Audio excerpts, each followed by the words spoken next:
টুকাই মাহফুজ ভালো হয়ে যাও, দালালি আর কইরো না। স্বৈরাচারের দালালি করলে দেশে জায়গা পাবা না। টুকাই মাহফুজ ভালো হয়ে যাও।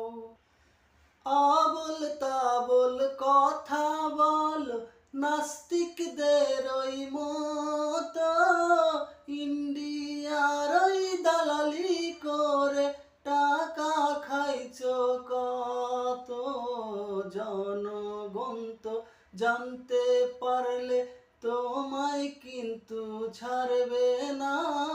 জনগণ তো জানতে পারলে চেয়ার কিন্তু রাখবে না।